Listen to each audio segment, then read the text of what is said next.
Carolina Panthers rookies report to training camp today. Won't be practicing on the field till Wednesday, but there's some, I assume, paperwork. I don't know. Got to go through the HR processes, watch some videos on workplace harassment. Do they have the same first day of work like the rest of us do? I don't know. But I do know they are in the building as of today. They selecting like FSA allotments. You want the HSA? Yeah, exactly. Gotta work out my plan. How much tax will I be withholding? Like, do they have to do all that? I'm sure they do. I don't know. Get the culture lunch with the CEO who's going to describe everything about how they operate there. I don't know, but the rookies are in the building today. Veterans should be there in time for practice on Wednesday. And a lot of contributors are reporting today. Sometimes I think it's kind of might be like a awkward, you're the weird one. One of these things is not like the other for like a first or second round pick when the rookies report. Because everybody else is on, like all the other rookies there are on edge. They're worrying about a roster spot. They're hoping to have the opportunity to impress. Many of them won't be on the team like 3 weeks into the future. Meanwhile, the first and second round pick are like, I think I'm penciled into a pretty big role here already. So I think we're just in a different part of our career. Then the veterans show up, and that's probably who the first and second round pick kind of gravitate towards, right? But for that first little bit, it's kind of awkward. It is, I would assume. It's like being the one scholarship guy around a bunch of walk-ons. It's like, well, I'm not allowed to complain about anything, right? You guys are paying for your food over here. Like, it's a different beast.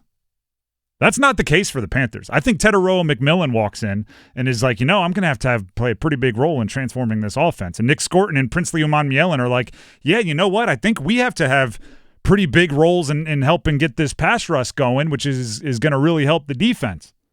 Lathan Ransom's going, our safeties have a whole bunch of questions on the top of the depth chart. I'm trying to go ahead and work my way into a huge amount of playing time. Mitchell Evans is saying Tommy Trimble is just had back surgery. I don't know when he's coming back, but until then, two tight end sets, I'm in. Like, there's no other option. I'm in. Even Jimmy Horn Jr., their sixth and final round pick, is sitting around going, there's a lot of receivers here, but that kick returner job is wide open, and I'm trying to get my hands on the ball as often as possible. That is a lot of rookies that aren't sitting around going, geez, I hope there's an opportunity for me, that are sitting there looking at the depth chart and going, I might be the leader in the clubhouse for a lot of snaps right now. The two that I didn't mention that were drafted, Trevor Etienne, a running back.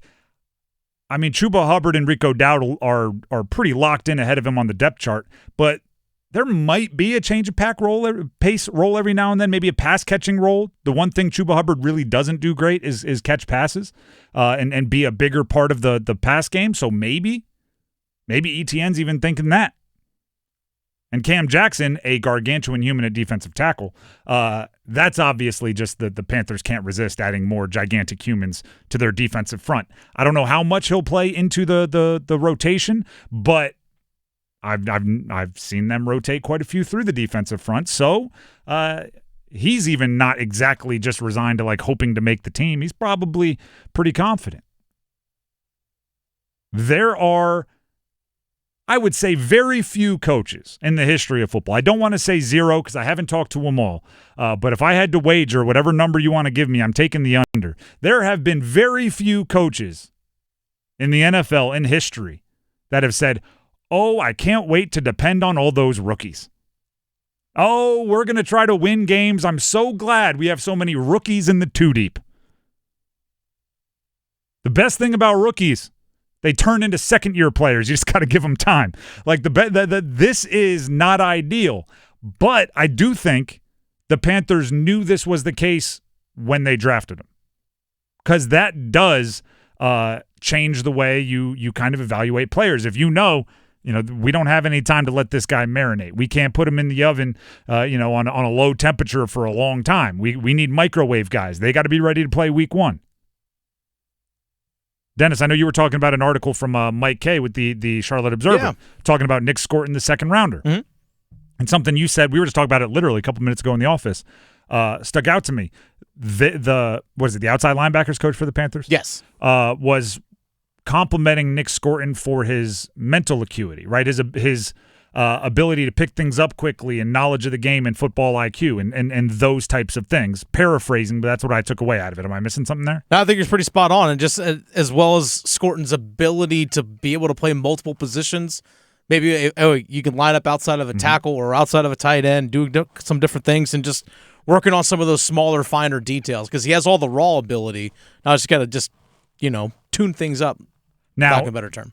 It's exactly what I was looking for. Because if you look at the second round, which is when Nick Scorton was drafted with the, 51st pick, if you look at some of the edges that came after, like a Mike Green, granted there was off-the-field stuff there, but let's just pretend in a vacuum. Mike Green may be more freakish physically, right? Panthers don't just need a freak athlete right now. They need somebody that can get out there and know their assignment, can get out there and execute their assignment, right? It's now granted, like if the difference is like he's 50% of the athlete of the other guy, you probably still lean towards the athlete.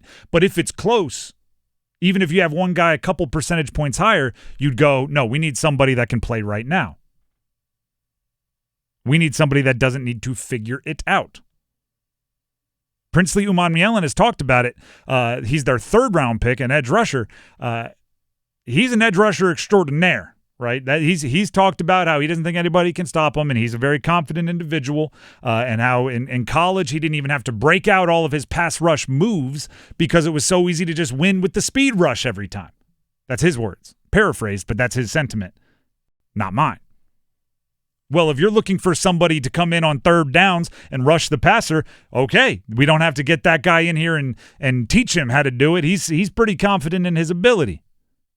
Now, you can work with him, obviously, on stopping the run and all these other things, but I think they're going to bring him in as a situational pass rusher, and he's going to be that dude from game one. Mitchell Evans at tight end. I don't even know if they planned on it happening this way because Tommy Tremble has had some medical things even after the draft, but Mitchell Evans looks a lot like the guy who complements the pass or the skill set of a JT Sanders, right? So if you needed to have a versatile tight end room, Jatavian Sanders, their fourth-round pick last year, dropped some weight. Looks like he's going to be more of a split-out pass-catching tight end. Mitchell Evans, and I emphasize this wasn't me, but others have done it, watched one clip of him at minicamp and started comparing him to Gronk because he's that kind of size and body type. He definitely has that body type for sure. Not saying anything about the quality of play. Gronk might be at his best, the best tight end ever live. But you see that, right? Complements the guy who dropped weight very well. The rookie class for the Panthers is important. In a lot of ways, how much they exceed expectations could decide how good the Panthers are this year. And I'm not exaggerating that at all. We're going to talk about a article from ESPN about the entire roster of the Panthers in a little bit. And one of the things they mentioned is they considered wide receiver a strength and then said, admittedly, there is some projection here because they need Teteroa McMillan to be the number one. We've been talking about it for a long time. I'll back it up and stand on it and say the thing that concerns me most about the Panthers' defense is their ability to stop the pass. That would be coverage in the secondary, and that would be rushing the passer. Well, enter your second, third, and fourth-round picks, Nick Scorton, Princely Umanmielen on the edge rush, and Lathan Ransom potentially joining in the secondary. If those guys exceed expectations, Panthers will exceed expectations.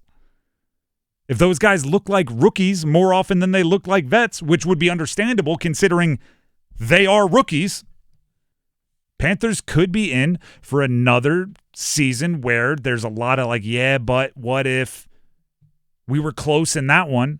How exciting was it to be in the game late against, enter your good team there? You could have a lot of that until a rookie makes a rookie mistake, until a rookie drops a potentially game-winning touchdown, until a rookie looks like a rookie. Even something as simple as if Jimmy Horn Jr. is returning kicks or punts. There's a lot of opportunities for rookies to look like rookies on special teams. And then I thought this was interesting, just one more take on the rookie class.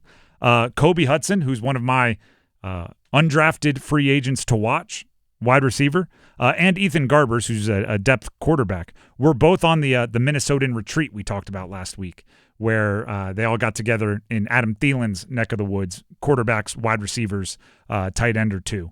They got together for a little workout. So even some undrafted free agent rookies might be thinking like, hey, maybe if I become their friend, I can hang around a little bit.